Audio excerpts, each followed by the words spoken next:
Come join Melissa and her guests on the Chats from the Blog Cabin podcast. From North Carolina, this podcast will have you feeling like you've known these folks for years. Listen in as they chat about life, culture, current events, and more, all with a special Southern flair.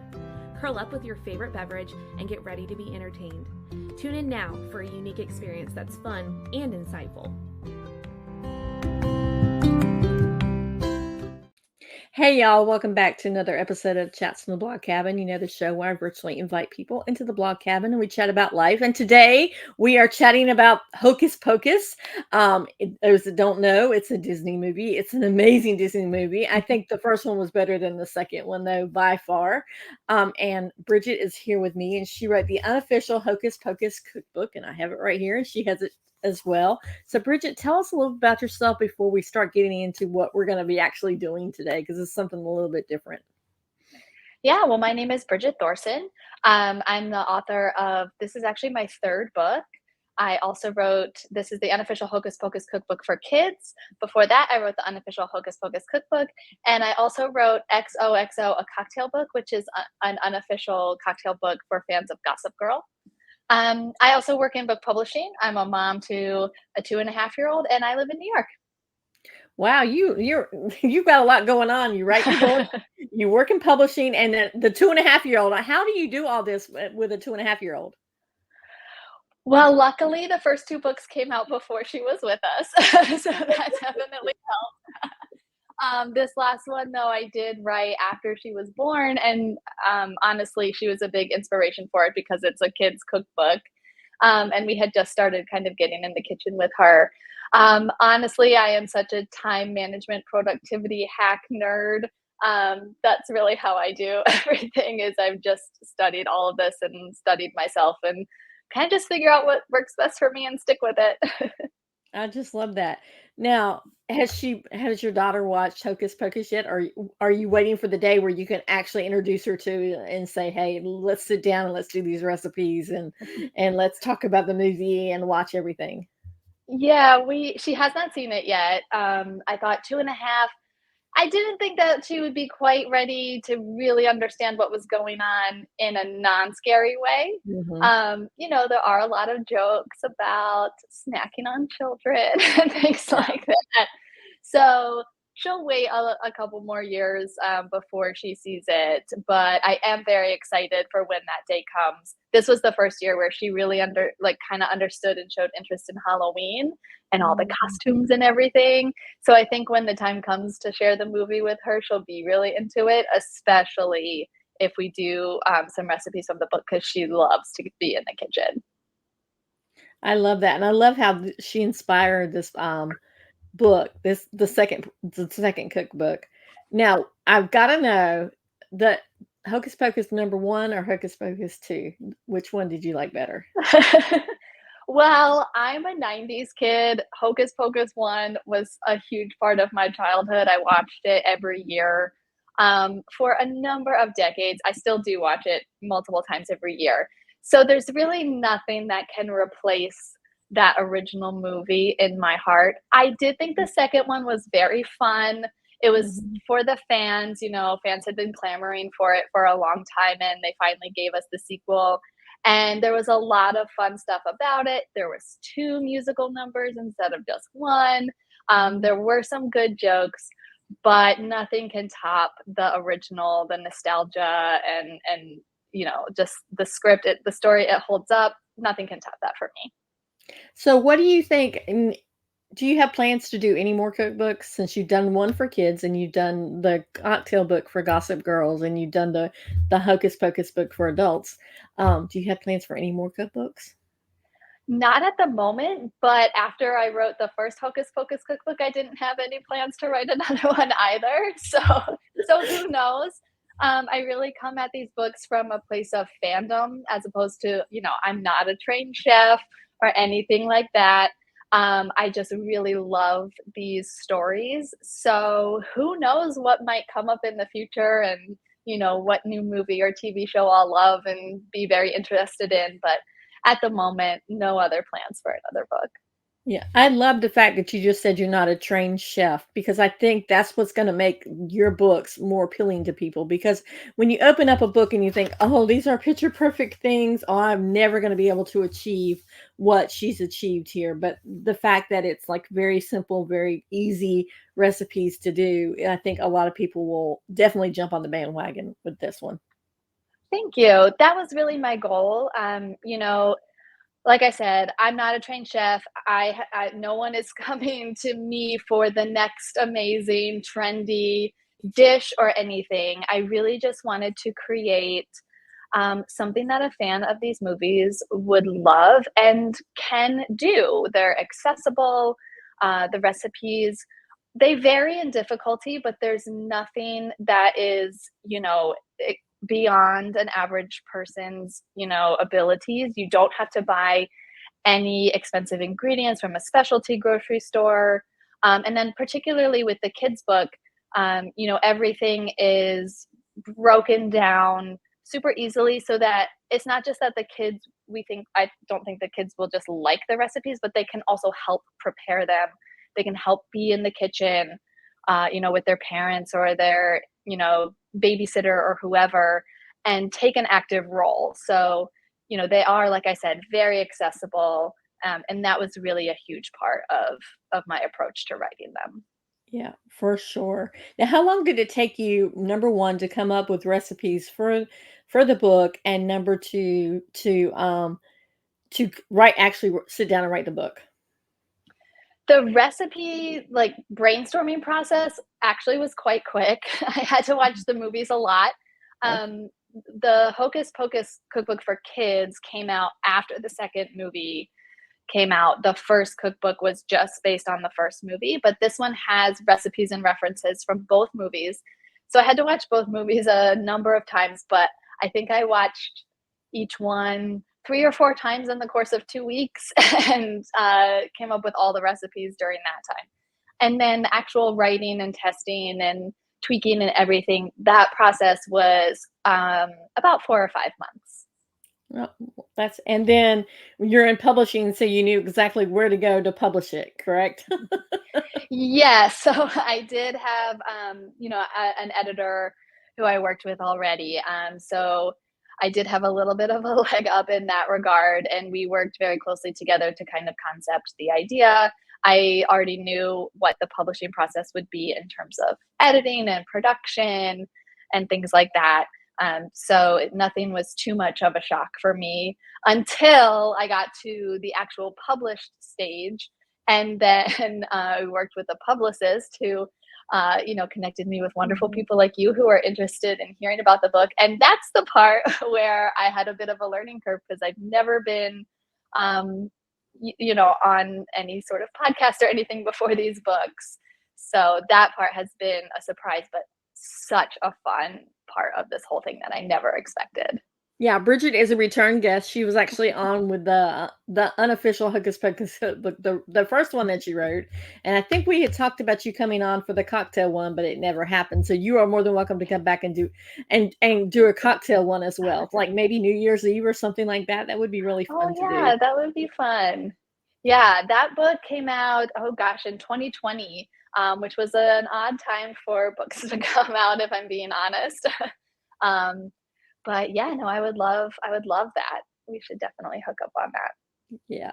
So we need to take a brief commercial break. When we come back, we're going to do something different in the blog cabin, and she's going to create one of her recipes for us. So we'll be right back after these commercial breaks. Hi, my name is Joanna, and I would like to share with you a little bit about Shores of Grace, Shores Philly. It's a ministry located in Philadelphia. The portion of Shores that I volunteer for goes into Kensington, an area greatly impacted by homelessness and addiction. And we go and we take love, food, clothing, snacks, conversation. We believe that it is a way that we can meet people right where they are and show them the love of Jesus. We have seen lives changed in big ways and in small ways, and we have built wonderful relationships with the people in the community. We have big plans, more we'd like to do, and we would appreciate any support, either through prayer or through donation. If you would like to donate, you can go to shoresofgrace.org unofficialhocuspocuskookbook.com, and in the menu, click on Donate. We just ask that you put Philly in your donation comments. Thank you. Are you ready for an exciting venture in the world of do-it-yourself project? Join me on Market.live and get ready to be inspired by the DIY show hosted by yours truly, Melissa from Chats in the Block Cabin. This is your chance to unlock your creativity and bring your imagination to life. Imagine the satisfaction of transforming ordinary objects into something extraordinary. Get ready to learn new skills and discover how easy it can be to create something unique that reflects your own personal style. The DIY show is here to guide you with every step of the way, providing you with tips, tricks, and ideas that will make your project a success. Don't miss out on this incredible opportunity. Grab your friends, family, or even your furry companions and tune into the DIY show on Market.live on Mondays at noon Eastern Standard Time, or you can catch the replay. Together, let's unleash our inner artist and embark on a journey filled with joy, inspiration, and endless possibilities. Get ready for a show like no other, where creativity knows no bounds. See you there! And we are back chatting with Bridget, who wrote the Unofficial Hocus Pocus Cookbook for Kids. And she's actually going to show us a recipe like a symbol, a recipe that she has in her book. So take it away, Bridget. Thank you. Yes, this is, I call it an assembly recipe. It's a great one for kids, though, especially if they're just starting out, getting comfortable in the kitchen and things like that. These are Puritan hat cookies. So these come from the second Hocus Pocus film, where we learn a little bit more about the Sanderson sisters' background and where they're from and the town of Salem. So I'm going to start. I'll show you the finished product here. This is what we're going for. So you can see it's a little Puritan hat cookie. But now we're coming up on Thanksgiving. So your kids could also help you make these for Thanksgiving, and they could be Pilgrim hat cookies as well. But what I love about this recipe, aside from that it's super easy for kids to help with, and they love getting in the kitchen and assembling a lot of times, gives them a lot of confidence to kind of get started with their kitchen skills. The other thing I love about this is you can make it as simple or as complicated as you would like. So you can buy store-bought cookies. You can buy the fudge stripe cookies. These are like a French butter cookie that are dipped in milk chocolate. Or you can make your homemade cookies from scratch, dip them in chocolate yourself, or make your own chocolate cookies. We use frosting. You can use canned frosting from the store. You can make your own buttercream frosting. There's a lot of different ways to make this fast and easy, just like a good afternoon activity for your kids, or to dress it up and make it much more gourmet and very made from scratch. So once you have your cookies and your frosting and your Reese's peanut butter cups, or whatever peanut butter cup brand you like, I know the Trader Joe's ones are fabulous as well. That's the only 3 ingredients you need for this recipe. So again, super simple, and kids love usually they love all of these ingredients on their own, so they really like to put them together. So I have some orange frosting here, and a lot of times I will make this from scratch. I love to make buttercream frosting, but full disclosure, this one is from a can. And I have colored it with orange food coloring. Then all you got to do is you take your cookie, chocolate side up if there's only one chocolate side. You take your peanut butter cup, and then I have a reusable piping bag here. You can use a Ziploc bag if you're just doing a couple. They don't hold up super well, so I do recommend a piping bag. And then just a small, regular, simple hole for the tip. And then I'm just going to pipe a little bit of the frosting on here, like that. Make sure it's high enough that the ridges of the peanut butter cup, it's over those ridges. And then just place it in the middle of the cookie here.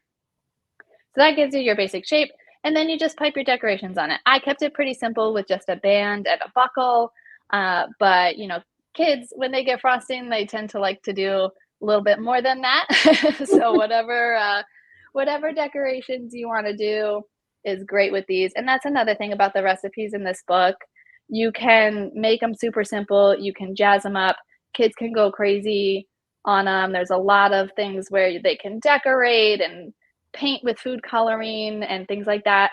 So they can really just kind of let their creativity run wild. And again, that was a big part of my goal. So I've just piped the band here, as you can see.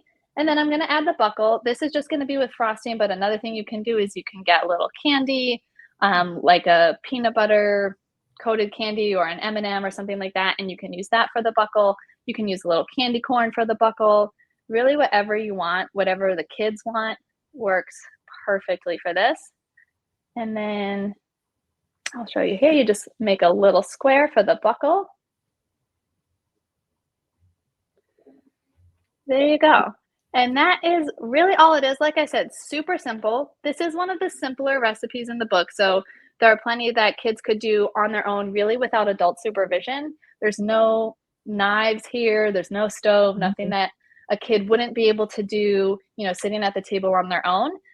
So that's kind of the lower, easier level of the book. And then different recipes can kind of scale up from there to where you would need a little more adult supervision using the oven, the stove, different appliances and things like that. But this is a super simple one. My daughter loves it. She's not as neat, but she does love to try, and then of course loves to eat it. So that is what I have to share with you today. I hope you all enjoy making them yourself. What I love about it is how easy it is, and like you said, you can also make it as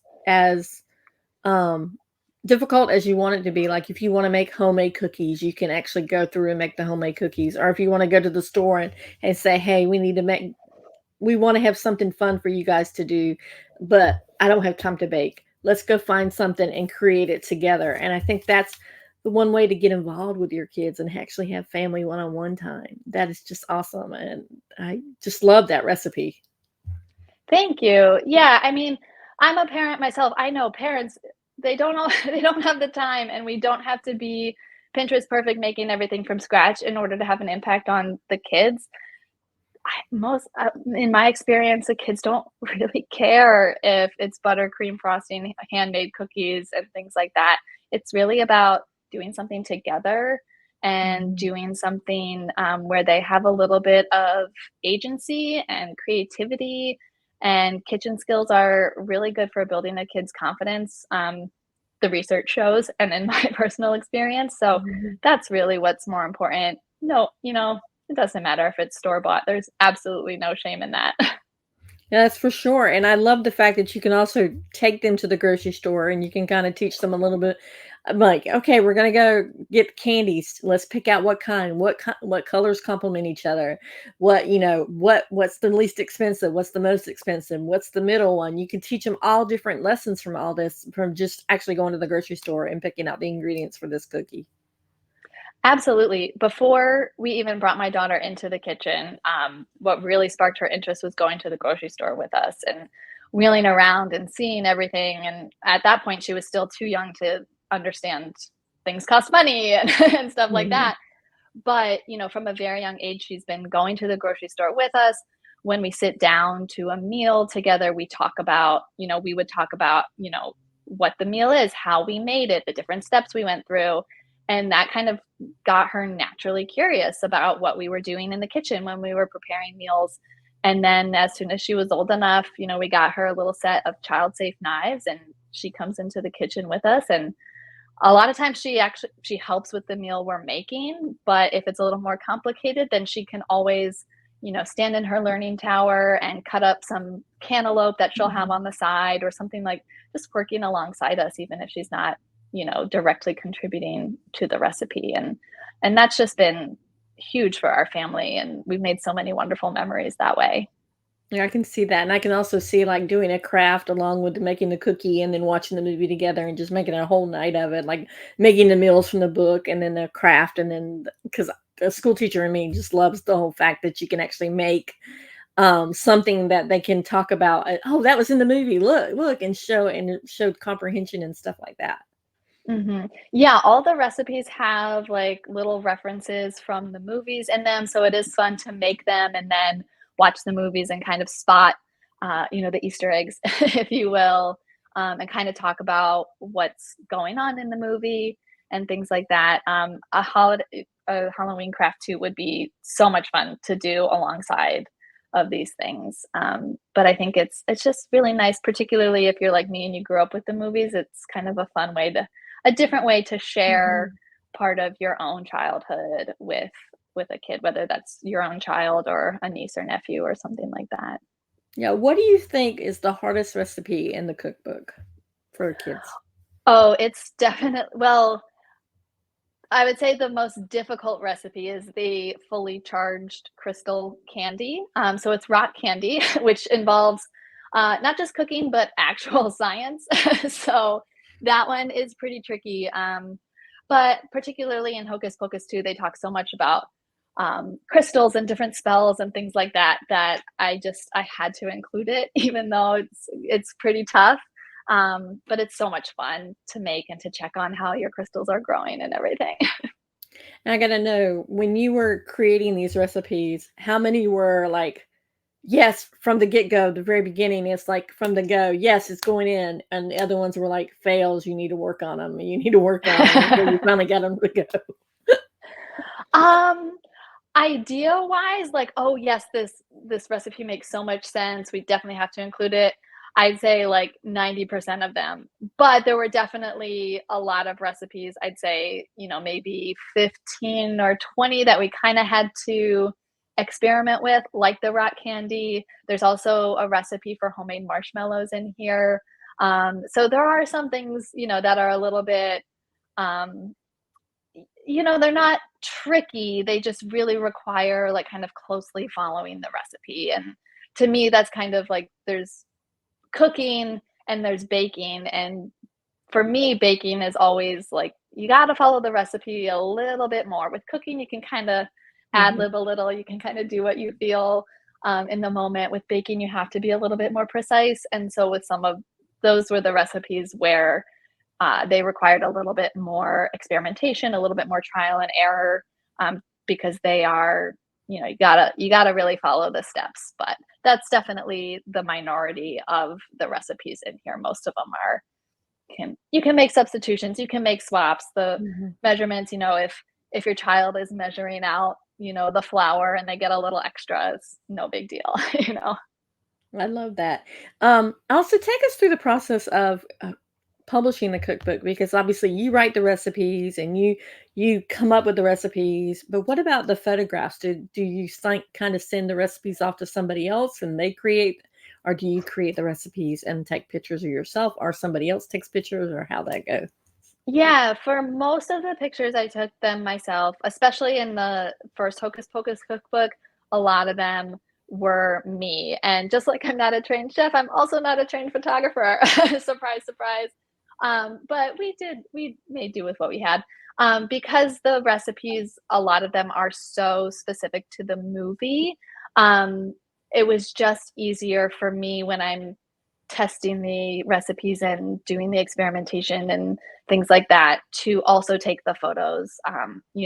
Like in this book, there's like a charcuterie board that is you kind of use cheese and charcuterie and things to like make the faces of the Sanderson sisters. And so that's not always an easy thing to recreate. It's not an easy like stock photo or something to find.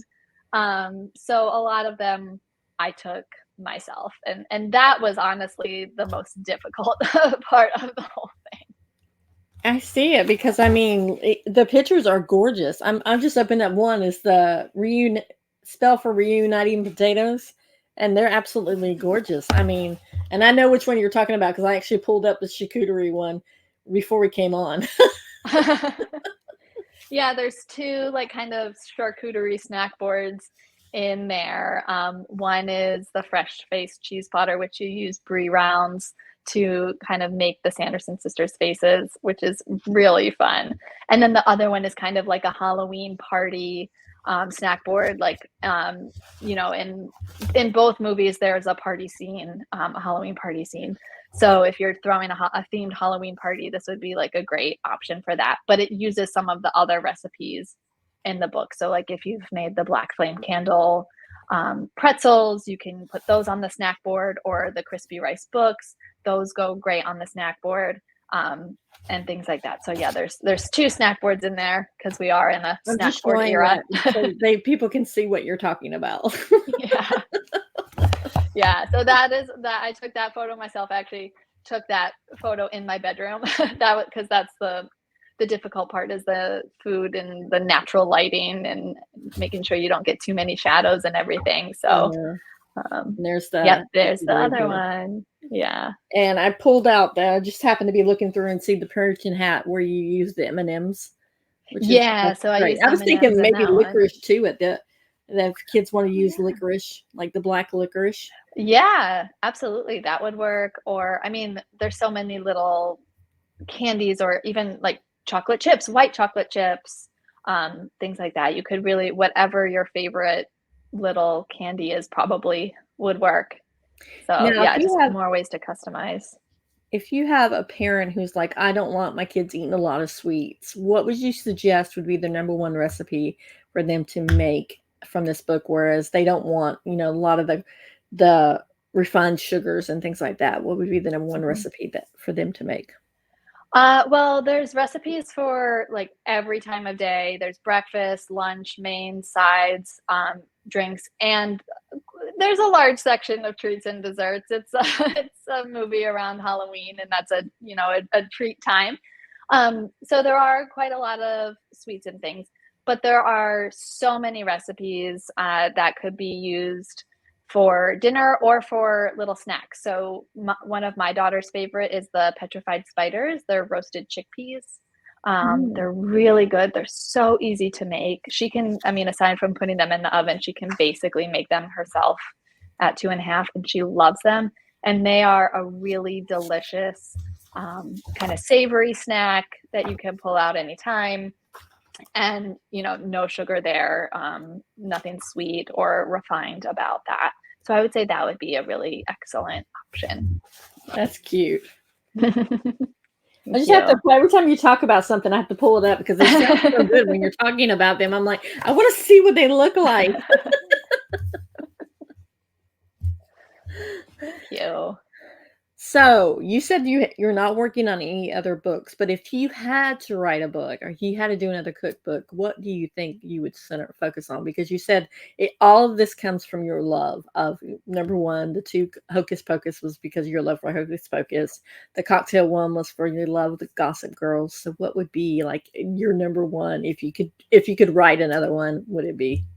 Yeah, I'm having a sense of deja vu. I feel like maybe you asked me this question the last time we spoke too, and I have a sneaking suspicion that my answer might be the same.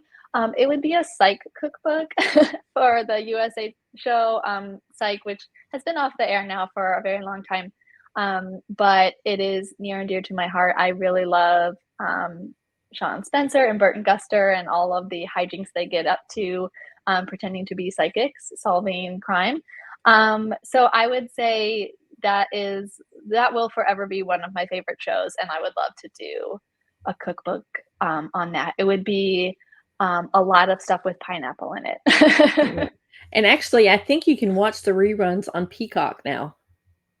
Oh yeah, I think Peacock, and also maybe on Amazon Prime. I think you can. Yeah, that's one of those shows that I'm kind of constantly watching anytime I need to put something on in the background, like while I'm cleaning or cooking or anything like that. I'm sort of just perpetually running through it. And they have some great holiday episodes, so I'll definitely be rewatching those in the coming months. And then Monk is another one that's a really great one that's played up during that time too. So yeah, USA had some great shows right around then. Burn Notice too is another one that I love. Yes. But yeah, I really love Psych, and I'm a huge fan. So I think that would sort of be, if I could just write anything, even if I was the only person who ever read it, that would be it. I would read it too, and I would have you come back on and do another recipe because I love Psych too. Yeah, it would be super fun. So where can people buy this book at? You can get this book or any of my books anywhere you like to buy your books. They're, of course, available online at Amazon, Barnes & Noble. Usually you can get them at your local Target or Walmart. And then a lot of indie stores as well. So if you like to shop small, if you like to support your local indie store, you can go to IndieBound or bookshop.org and type in your zip code, and you can find a local independent store that will either carry it or allow you to order it for delivery. So any way you like to buy your books, you can get it wherever you like. And where can people learn more about you and about your books? The best place to learn about my books would be at my publisher's website. They are Bloom Books for Young Readers. So they're an imprint of Ulysses Press. So you can go to ulyssespress.com and you can find all of my books there. You can find me on social media, sort of.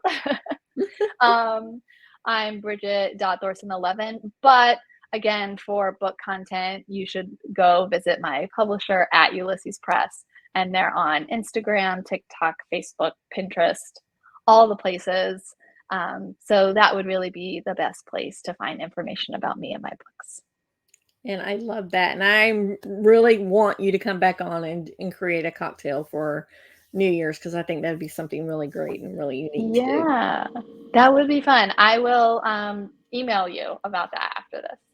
All right, that sounds good. So, Bridget, thank you for coming on. Thank you for sharing and creating one for kids now that I think it's for adults as well, because some adults may get overwhelmed by seeing a cookbook and saying, I can't cook worth a lick.